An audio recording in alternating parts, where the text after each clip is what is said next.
Paul John Knowles is one of the worst mass murderers in American history. His reign of terror was almost 5 months long and spanned over 37 different states. Police just could not catch this man, and so he continued to kill, leaving very few survivors in his wake. So today's video is going to be part 2 of the Casanova killer. So if you haven't seen part 1, it was my last upload. I'll link it up here. You kind of need to watch that one first before you watch this one, otherwise this one won't make any sense. But before we get into part 2 of this case, I do just want to thank our sponsors for making this video possible, Casetify. Casetify are my favourite phone case company in the whole entire world for so many reasons. First of all, their cases are adorable and they are the most protective cases I have ever used. But another reason why I just love this company is their dedication to sustainability and recycling and doing good for the planet. They have what's called the Recasetify program, where you can send in your old unused phone cases. So say like you've upgraded your phone, you've got a new phone and you've got loads of old phone cases for your old phone that you're not using, you can send them into Casetify. They don't have to be Casetify cases as well, but they will upcycle these cases and make them usable for someone else. It gives that phone case a whole new life, and as a thank you for sending in your phone cases, you'll get a discount on your next purchase on Casetify. So not only are you helping the environment, you're also getting a discount on a cool new phone case. And those recycled phone cases are turned into Casetify's Crush cases. I've got one on my phone right now. I love these. They come in so many gorgeous prints, just like all the other phone cases. You can get them customized just like the other phone cases, which makes them great gifts for people as well.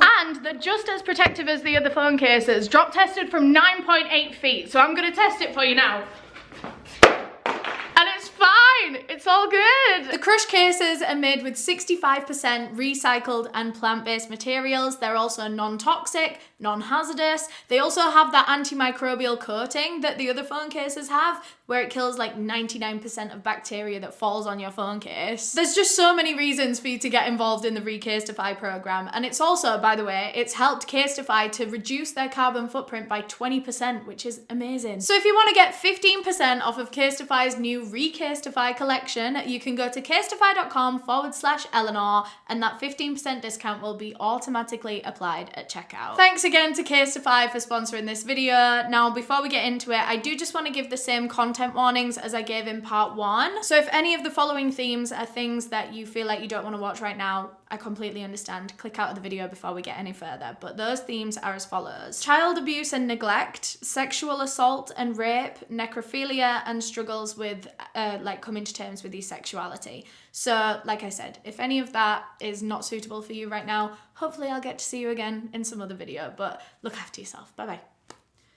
I don't know why I said bye. But for those of you that are staying, let's get into part 2. I'm just going to give you a quick little recap, tiny little recap, and then we'll flow back into the rest of the story. Where we left off, Paul John Knowles was in his 3rd or 4th month of a horrifying murder spree, and he is showing no signs of slowing down. He's just gone and dropped off some confession tapes at his lawyer Sheldon Yavitz's office. And Yavitz was a seedy kind of lawyer, and he promised his client, Knowles, that he would not release these tapes until Knowles was dead, because that was Knowles' wish. After leaving his lawyer's office in Florida, Paul Knowles drove to Georgia, where he befriended a 45-year-old man named Carswell Carr. Now, the reports say befriended. I think this was a romantic relationship. I think this was more like a hookup. In fact, side note, Knowles had consensual sexual relationships with both men and women in his life. He'd also raped both male and female victims of his, and many reports actually suggest that maybe he had issues coming to terms with his sexuality. We'll talk a bit more about that later on in this case, but I thought it could be important to mention. I haven't mentioned that at all in the video so far. But anyway, Carswell Carr invited Paul Knowles round to his house to stay the night, and he accepted. And it really didn't take long for Knowles' homicidal tendencies to surface. He and Carswell were getting down to business when Knowles tied him up with a curtain cord. I think this was all part of, whatever they were doing. And so Knowles got up and walked to the kitchen. At this point, Carswell is not trying to raise any alarms. He's not screaming. He's not scared. But when Knowles returns, he has a pair of scissors in his hand. and his whole demeanor had changed. Suddenly, he launched himself on Carswell Carr and started frenzied stabbing him with this pair of scissors 27 times. In fact, the only reason I think he stopped after 27, because I think he would have kept going, was because he actually broke these scissors. He was stabbing this man with such force that the handle literally just flew off and he could no longer continue. And I just want to point out as well that this is the first time we've seen him stabbing his victim. I mean, he stabbed that one bartender in a fight like ages ago, but he wasn't trying to kill that bartender, it was just part of the fight. Whereas this is the first time he's used anything other than strangulation or shooting a victim. This one just seemed a lot more angry and passionate. There was a lot more emotion behind this one. There tends to be a lot more emotion behind like stabbings versus shootings. And a lot of people think that this is due to his struggles accepting his sexuality. Carswell Carr, to Paul Knowles, represented his attraction to men. And he wasn't comfortable with that attraction to men. He was angry at that part of him. And so this is believed to be him trying to project that anger that he feels inside on a physical representation of that part of him. But anyway, he stabbed Carswell Carr 27 times and he was forced to stop when his weapon broke. And I don't think Carswell was dead at this point, but he was bleeding a lot. He was going to die from these injuries. And Knowles just decided to stand up and leave. He didn't care to finish the job. So Paul Knowles just stood up and left Carswell Carr bleeding out, still tied up with that curtain cord, and he went off to go and find his next victim. And that next victim was very close to home. In the same home, in fact. Carswell Carr had a 15-year-old daughter named Amanda who was actually upstairs in her bedroom as this was going on, as her father was being murdered downstairs. I think her bedroom door was locked at this point, or it was at least closed, and Paul Knowles went upstairs, forced entry into her room, grabbed Amanda and tied her up on her bed. He then removed her stockings and shoved them so far down her throat that in the aftermath of this, medical examiners actually struggled to remove them. And Knowles stood there and waited for this 15-year-old girl to suffocate on her own stockings, and then he proceeded to rape her dead body. He committed necrophilia. And now that the house was quiet, there was no one in there to disturb him, Knowles proceeded to ransack the whole place and steal anything of value. He was stealing money, credit cards. He even stole loads of Carswell Carr's clothes because, of course, Knowles was running out of clothes at this point. He'd been on the run for months. He also stole Carswell Carr's ID and his shaver, which to me both suggest that he was trying to steal Carswell Carr's identity. He was trying to make himself look like Carswell and, of course, using his ID. After he was done robbing the place and both of his victims were dead, Knowles jumped back in his getaway car and sped off into the night. On November 8th, Knowles had made his way to Atlanta, and there he booked himself into a Holiday Inn, which is not something he did often. He stuck to the more kind of like seedy motels. He didn't ever go for like reputable hotel chains. But anyway, he got into this hotel because, I mean, he had money now that he'd stolen it from Carswell, might as well treat himself. So he got into this hotel, went up to his bedroom and got changed into one of Carswell Carr's suits. And then he went downstairs to the Holiday Inn bar. And there, in that hotel bar, he locked eyes with a beautiful red-haired woman. Her name was Sandy Fawkes. She was a journalist from the UK, but she was over there in America trialing work for this particular newspaper. She was there for about a month. And she was immediately attracted to Paul Knowles across the bar. She said that he was very unique, very breathtaking. There was something about him. He had like unique red hair and she just thought he was very conventionally attractive. So Knowles approached Sandy and introduced himself using a fake name, Daryl Golden, and he asked Sandy to dance. But she turned him down, actually. Even though she was very interested in this man, She said that she had a lot of work to do and she couldn't right now. And Knowles seemed very disappointed in her response. He was really eager to dance with her and he started asking her loads of questions like, well, how long are you going to be working? Are you going to be coming back here? Like, are you staying in this hotel? He was desperate to see this woman again. So anyway, Sandy went off to work and then she came back to the hotel bar later that night and Paul Knowles was there. He approached her once again and he said, well, can I have that dance now? And Sandy said yes. The two of them ended up going out for dinner that night and they started talking and Paul Knowles told her that he was heading to Miami the next day. And Sandy was like, oh, that's funny. I'm heading to Miami tomorrow.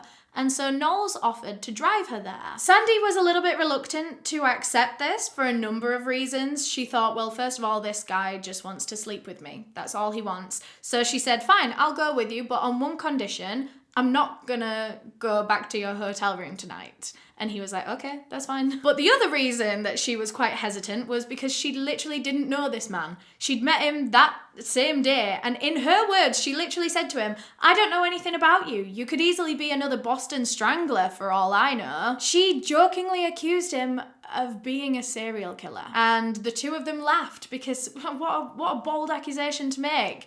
Little did she know that he was worse than the Boston Strangler. I wonder what must have been going through his head because he knows that he's just as dangerous as the Boston Strangler. Anyway, the two of them did actually end up going back to Sandy's hotel room that night, and they actually joked about it the following morning, and she was like, oh, well, I guess you're not another Boston Strangler. How disappointing. Again, they laughed at this accusation that he could possibly be a serial killer. Of course, it was exaggeration, it was sarcasm. Little did she know he was. So the next day, the two of them traveled to Miami together, and they kept seeing each other for a few days. They spent a lot of time together. They went on a few different dates. And this whole time, Paul Knowles kept talking about how he didn't have long to live. He knew that he was going to die young, and he was saying, I don't know if it's going to be 2 days, I don't know if it's going to be 2 months, but I know I'm going to die soon.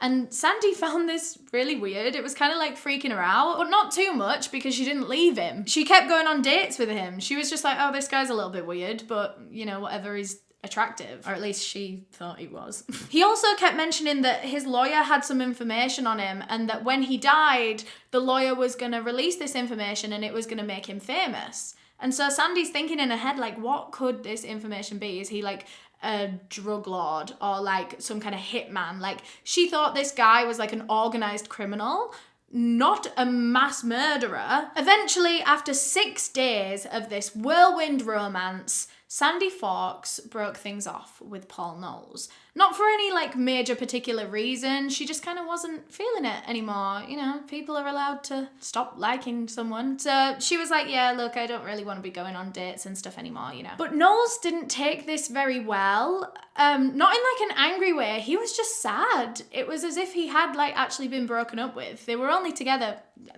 for like 6 days, but this really affected him. And so he went and sought comfort in another woman. Now, this other woman was actually a friend that Sandy had introduced him to. It was one of her journalist friends, a woman named Susan McKenzie. I mean, Sandy and Susan weren't that close because obviously they were both from different places. They were both only in that area for like a month trying out for this newspaper. So they just kind of made friends. They were like acquaintances. So yeah, Paul Knowles goes out with Susan McKenzie and he's just trying to take his mind off of Sandy Fawkes, who's just broken up with him. And the next morning, Sandy gets a call to her hotel room phone and she picks it up and it's the police. They asked her if she could come down to the station because something had happened that they didn't want to tell her over the phone and they needed to speak with her. They needed her help. And so she puts the phone down and she starts going to the police station. And in her head, she's thinking, what could this possibly be? How could the police have got her hotel room phone number? She's thinking like what could I possibly be needed for in Miami? The only person she really knew there was Paul Knowles. And so she was thinking, well, did he get into an accident last night? And like, I'm the only person he knows here. So maybe they've told police to like contact me. She had no idea what was going on. However, when she got to the police station, it was worse than she could have imagined. Detectives sat Sandy down and they asked her if she knew Susan McKenzie, to which she said, well, yeah, you know, I kind of know her through journalism. And then police proceeded to tell her that Susan had almost been raped the night before. She'd been hanging out with Paul Knowles that day, and he had offered to drive her to a hair appointment that she had later that evening. And so she accepted because the two of them were friends, acquaintances. She trusted him anyway to drive her there. And so they did. They set off in this car, and everything was fine until they got to a quiet stretch of road where Paul Knowles pulled the car over. And without any kind of warning, Knowles whipped out a gun from his pocket, pointed it right in Susan McKenzie's face, and demanded sex from her, otherwise he would shoot her. She somehow managed to escape from that car and run straight into the middle of the road. And at this point, Paul Knowles didn't want to be seen running after her because otherwise that looks even more suspicious. So he just put his foot on the gas and sped away and left Susan McKenzie in the middle of this road by herself. She managed to flag down this other car that ended up taking her to safety, taking her to the police station, and she was fine. She was physically unharmed, but very shaken, very traumatized from this whole thing. She told police as much as she possibly could about Paul Knowles. However, none of them really knew him that well, and besides, he was calling himself Daryl Golden at this point. But one thing that did prove very useful was that obviously she saw the car he was driving. She was able to tell them the exact make, model, colour of that car. It was a red Impala, and so police put out an alert for this red Impala all throughout that state and even in the surrounding states. And it didn't take long for them to find him and pull him over. But of course, Paul John Knowles is not going to go down that easy. Once again, he whipped out this gun and just started shooting at police officers. And this was on a busy street. I think it was like the middle of the day as well. So there's a lot of people around that he could have hit, a lot of witnesses around. So the officer just ran for cover because this guy was shooting at him. So he ran for cover, tried to call for backup, but by the time he did, Paul Knowles had just put his foot on the gas and sped away. So now they'd lost him again. They'd lost the hit on the red Impala, and, you know, another alert was sent out saying he's on the run. He's got a gun as well now, so everyone be careful. But, of course, he knew by now that there was an alert out for that car. He knew he needed to ditch it, and so he drove maybe about 2 miles and then ditched that car in some random car park and then fled on foot. That same night, so this is November 15th, he decides that it's time to commit another home invasion because he's running out of money. He needs to rob someone quick. But this time he decided he didn't want to just break into someone's home. He was going to trick his way in. Now, he hadn't done this before because he preferred to just go for, like, I don't know, brute force rather than, like, manipulation. So he goes and knocks on this particular house, and a woman named Beverly Maybe comes to the door, and immediately Paul Knowles starts lying. He's got this story ready to go. He said that he was an IRS agent and he needed to speak with her urgently about an issue. And of course, Beverly hears this and she's like, oh God, okay, yeah, come in. She's concerned. She doesn't know what the issue is. But it seemed important, and so yeah, she invited him into her home. Now, Beverly Maybe actually used a wheelchair, and Knowles barely even let her get into the next room before he ambushed her, grabbed her out of her wheelchair, and tied her up and threw her in her bedroom. He proceeded to remove one of her stockings and gagged her with it, just as he had with many of his other previous victims. And then he heard commotion coming from the next room. So he walked in there to find a young boy. It was Beverly's nephew. She was actually looking after him for her sister, who was actually going to be home any minute. So quickly, Knowles tied up this boy as well and threw him in the bedroom along with his auntie. And then all of a sudden, the front door goes. It was that nephew's mother arriving to pick him up. He'd barely even had chance to ransack the home or find anything to steal yet, and then the front door goes. So he has to go and deal with this, and standing in the doorway is a woman named Barbara Tucker. It was Beverly's sister. When Barbara saw Knowles standing there, she was quite confused. She obviously didn't know this man, and this was her sister's house, so she was like, who are you? Why are you here? And Knowles very calmly did the whole IRS agent thing. He was like, oh yeah, I'm just here to talk to your sister. She's just in there. But Barbara sensed something weird about this situation, and so she went over to the bedroom and opened the door to go and speak to her sister. And when she did, she saw her sister and her son tied up, huddled together, terrified. Immediately, Barbara starts screaming. She's telling Knowles to untie them, but of course he wasn't gonna. Instead, he just grabbed Barbara, took her back out to her own car, threw her in the back, and stole the car and took her hostage with him. So Knowles and Barbara are now driving and driving and driving. Meanwhile, back at the house, Beverly had managed to wriggle her way out of these ties, and she'd untied her nephew as well, and they'd managed to get to a phone and call the police and let them know what had just happened. Luckily, Beverly knew what kind of car her sister drove. It was a beige Volkswagen, and so they were able to put out an alert for this new getaway car that he was driving. So now police are actually on the hunt for both cars. They still want to find that red Impala that he was driving earlier, but now they know that the priority is the beige Volkswagen. Actually though, I don't think they knew that they were the same person, so they're probably treating these as two separate investigations, the red Impala and the beige Volkswagen. And that same evening, police actually found the red Impala abandoned in that random car park, and so they searched it.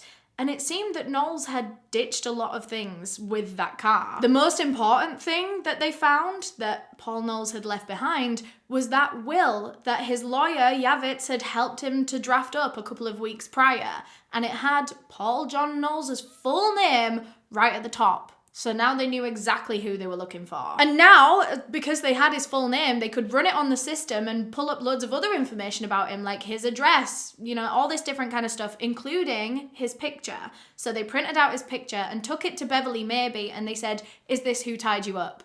And she said, "Yeah, that is the man that has taken my sister." So police kept searching the red Impala, and they found a bunch more incriminating stuff. They found a load of the stuff that he'd stolen from Carswell Car, because that was the place that he stole the most things, including like suits, clothes and everything. They also ran the license plates on this car, and they found that it was stolen, and it belonged to a man named William Bates. And as soon as they connected that was the William Bates that they found murdered in a different state, they really started to put the pieces together about Paul John Knowles. Police now knew that they were dealing with an incredibly dangerous and scary man, and they needed to get hold of him as soon as possible. So they were putting out alerts, public appeals, left, right and centre for this beige Volkswagen, and for Paul Knowles himself. Meanwhile, Paul Knowles was driving his newest victim, Barbara Tucker, out to a motel. And the whole time they were driving, Barbara was just trying to keep him distracted. She was trying to keep him in the most engaging conversation that she could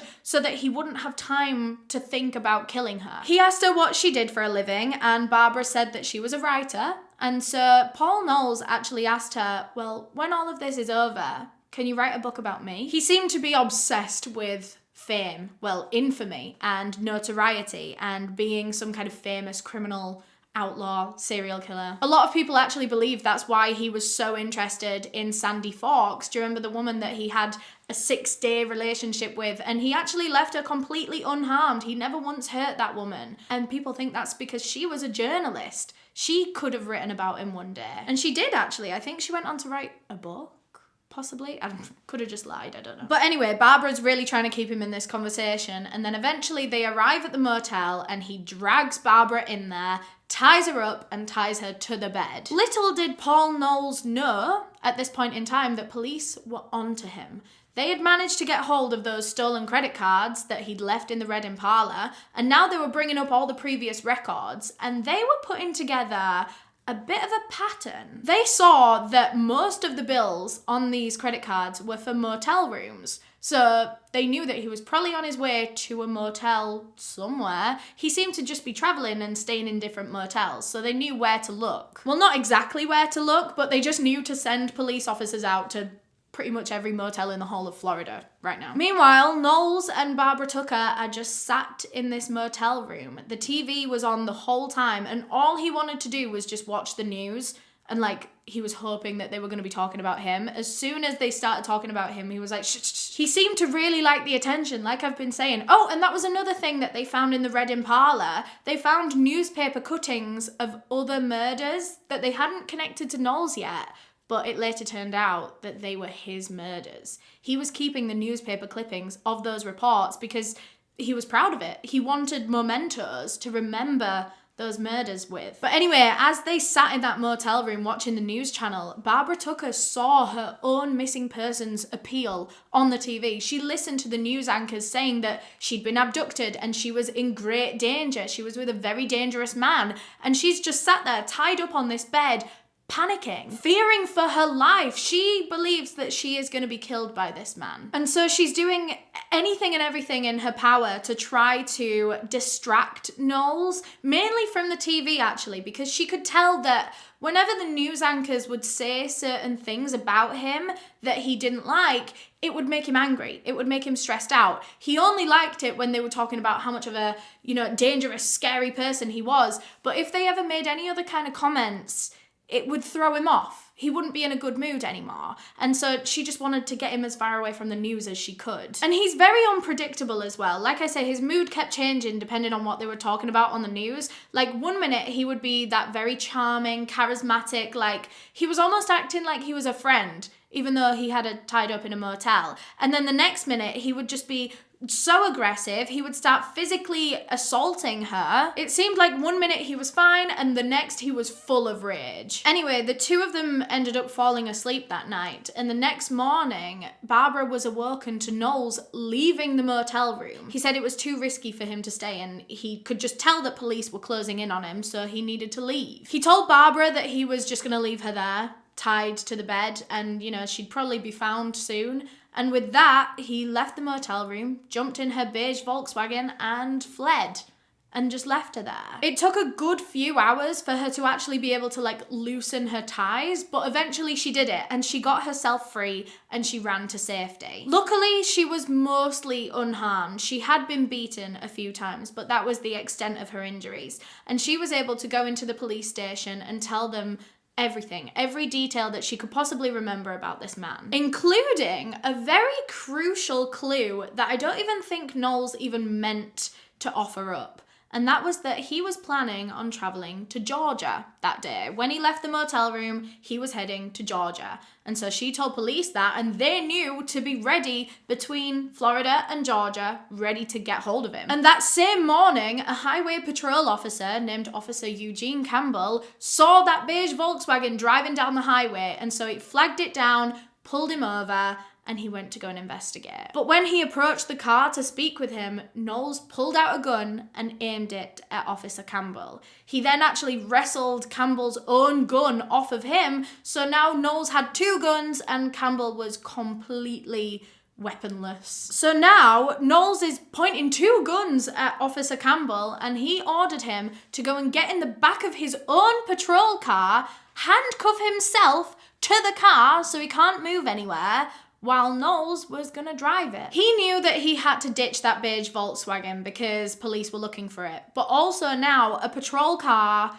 is not gonna be the most discreet thing to drive in. I'm sure they also have GPS trackers or something in there, or at least Officer Campbell might have had some sort of tracker on him. I don't know, whatever. But Paul Knowles knew that he needed to get rid of that patrol car quickly as well. This couldn't be his permanent car. And so he decided to take full advantage of the fact that he was in a police car. And so in order to get his next getaway car, he put the siren on and just made the next car in front of them pull over. And that was gonna be his next getaway car. When the car in front pulled over, Knowles got out with his gun already drawn. He wasn't wasting any time. And he went over to the driver of this vehicle. His name was James Mayer. And just like he had with Officer Campbell, he ambushed this man and took him as a hostage. He ordered both Mayer and Officer Campbell to get in the back of Mayer's car. So now he had this brand new getaway car and two hostages. Things were getting more intense by the minute. And I just want to clarify as well that this was happening on a highway, a busy highway where there's a lot of witnesses. A lot of people saw Paul Knowles walking around with his gun and taking these two hostages, moving the hostages from one vehicle to another. But nothing could really be done because this was so fast-paced that by the time these witnesses would have called the police, it would have been too late to even get there. Don't get me wrong, people did report it to the police. They got a lot of reports of witnesses on that highway, but like I said, they couldn't do anything. They couldn't get there quick enough. The next morning, on November 17th, Paul Knowles was spotted again in this new getaway car, and so immediately police start following him. They're on his tail, and a high-speed police chase ensues. And this chase was so chaotic and so fast that Knowles actually lost control of the car and ended up crashing into a barricade. And now he knew that police were going to catch up to him any minute, so he had to jump out of that car and just flee on foot. He had to run as fast as he could. Officers tried to shoot at him as he was running away, but they only grazed his leg. It really didn't affect him. It didn't slow him down in the slightest, and he ended up getting away from them again. So now the police ran to the getaway car that he'd just ditched, thinking that they were going to find the 2 hostages in there and that they could save them. But when they got there, it was empty. No one was in there. In fact, the only sign that anyone had even been in there were a few pieces of Officer Campbell's uniform that were left on the back seat. I think like his hat and something else. And the police didn't know what that meant. Did that mean that Officer Campbell was okay? Was James Mayer okay? Were they even alive? But the one thing that gave them hope was that there was absolutely no blood in that car, so they were holding out hope that maybe the men hadn't been killed. But still, they just didn't know at this point, and the hunt for their killer continued. I just want to emphasize at this point as well just how big this manhunt had actually gotten,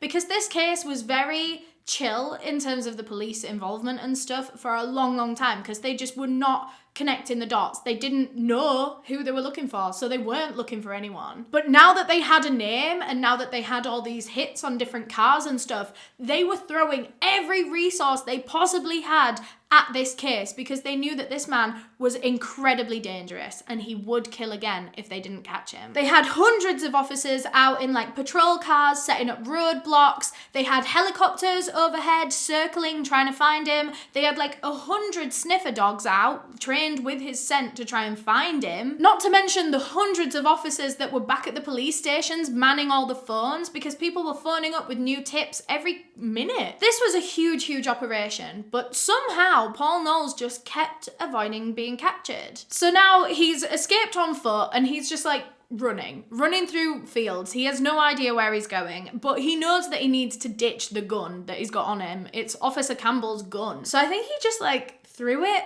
in a bush or something, and he wanted to get hold of another one because he wanted a weapon on him. And so he started looking for somewhere that he could break into, knowing that a lot of people in those days did just have guns in their houses. And then he came across a farmhouse, which, if any kind of house is going to have a gun, it's going to be a farmer. So he broke into this farmhouse, he managed to find a gun and loads of ammo, so he steals all of it. But as he was leaving the farm, he was caught red-handed by just some random guy that was walking down the road. He saw Paul Knowles and recognized him from all the news appeals that he'd been seeing. This man that recognized him was called David Clark. He was 27 years old. He was a Vietnam War veteran, actually. And immediately, as soon as Knowles saw this guy, and he saw that David had stopped because he recognized him, Knowles lifted the gun that he just stole and tried to shoot at him, but the gun jammed. He tried to shoot again, but it was still jammed. And David Clark suddenly realized that he had the upper hand here.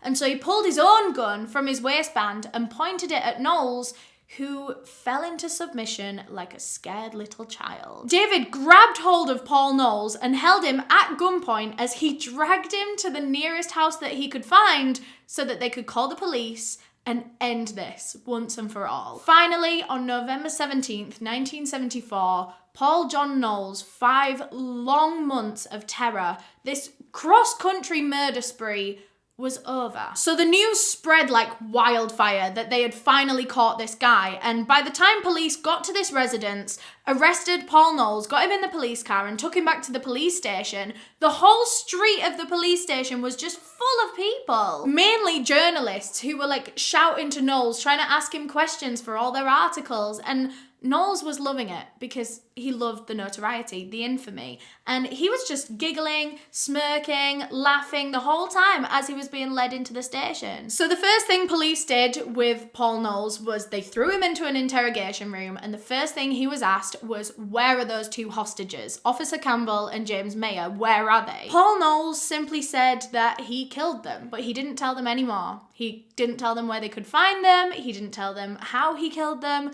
He didn't want to tell police much because he liked having that control over them. He liked knowing something that they didn't. But in the end, police didn't even need him to tell them where he'd killed them, because I think it was just the next day that their bodies were found. A hunter was walking through a wooded area when he found both Officer Campbell and James Mayer laying face down in the dirt. Both of them were handcuffed to a tree and they'd both been shot. It turned out that Paul Knowles had killed them pretty quickly after he stole James Mayer's car. He didn't keep them as hostages for very long. So now police are slowly trying to piece together everything that Paul Knowles is responsible for. All these murders, the rapes, the home invasions, break-ins, robberies, everything. But they can only piece together based on what they know. And they don't know that much right now. So in this interrogation room, they're desperately trying to pull more information out of him, but he is being so stubborn. He is not giving them anything.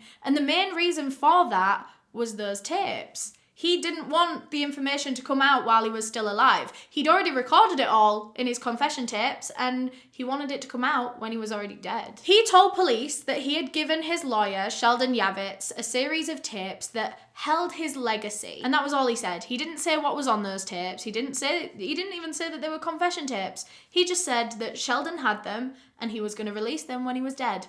When Knowles was dead. Even though he was being very cryptic about these tapes, police could kind of tell that they were going to be confession tapes. These tapes actually became known as the kill tapes. So police were like, right, okay, well, if Knowles is not going to speak to us or tell us anything, we need to get hold of these kill tapes. And so they got in touch with Sheldon Yavitz and they asked for them.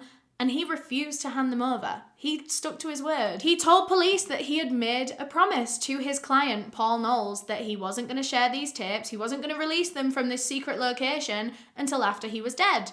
And Knowles wasn't dead yet, so they were going to have to wait. Still, to this day, Yavitz hadn't listened to those tapes. He was really sticking to his word in that no one was going to hear those confession tapes until Knowles was dead. Of course, this goes against, laws and stuff. You can't just, if you've got a killer's confession tapes in your possession, you can't just keep hold of them when police want them. And so they arrested him for being in contempt of the court, or being in contempt of court, which basically means, I don't really know what it means. It means that he's, influencing how this case would go in court by withholding this information. I don't know. So yeah, he was arrested. He was taken to a jail, a holding jail and whatever, and he didn't care. He was willing to go to jail so that he could stick to his word. And I think, to be honest, I don't think he really cared much about what Knowles wanted in terms of these tapes. I think Yavitz was doing this more for his own reputation because, like I said, he was quite a seedy lawyer. He worked with a lot of seedy people. And if he looked like such a dedicated lawyer that he was willing to go to jail for his clients, then that was good for his reputation. That made him look good. That was going to make people want to work with him. Well, these seedy criminals want to hire him as their lawyer in the future. If he's willing to go down for them, then... Paul John Knowles was in custody for weeks and weeks and weeks, and he just was not giving anything up. They weren't getting any further, no matter how many times they interrogated him. He was just playing games with police. He loved the manipulation. He was a very smart man, actually. They gave him an IQ test at one point while he was in jail, I think, and it was quite high. It was above average. But anyway, that's irrelevant. At one point during these interrogations, they finally got something out of him. They asked him how many people he'd killed, and he just put his hand up and traced 18 on there.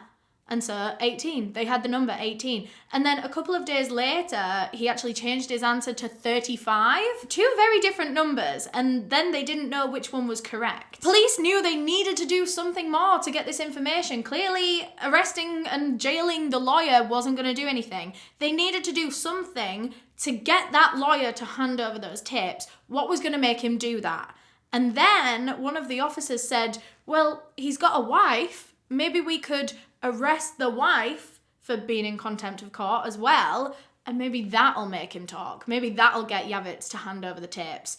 And they were right. As soon as they arrested his wife as well, he was like, no, too far now. I will give you the tapes if you let her go. In exchange for her freedom, you can have these kill tapes before Knowles is even dead. So that was it. Police were now in possession of these kill tapes, and unfortunately, we don't know much about what was in them because, well, actually, they were destroyed in a flood in the police basement at one point.